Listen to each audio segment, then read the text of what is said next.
പോരാട്ടത്തിൽ ഇത്ര അമ്മയ്ക്ക് വയ്യാണ്ട് ആശുപത്രിയിൽ അഡ്മിറ്റ് ICUല. പക്ഷെ ചേച്ചി പറയണ അതൊന്നും വിഷയാക്കണ്ട, കാരണം ഇത് അമ്മയ്ക്ക് സ്ഥിരമുള്ളൂ.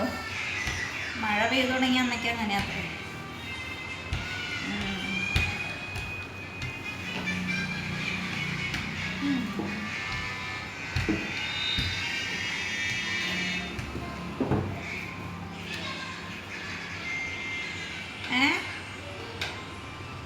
പോണം, ഞാൻ നാളത്തേക്ക് പപ്സിൻ്റെതൊക്കെ റെഡിയാക്കി വയ്ക്കുക.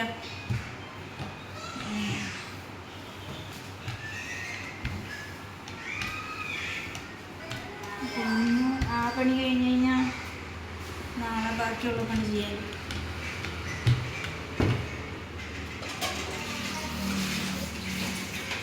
നാളെ വൈകുന്നേരം ഇങ്ങനെ താനെ എങ്ങനെയാ പോണത്?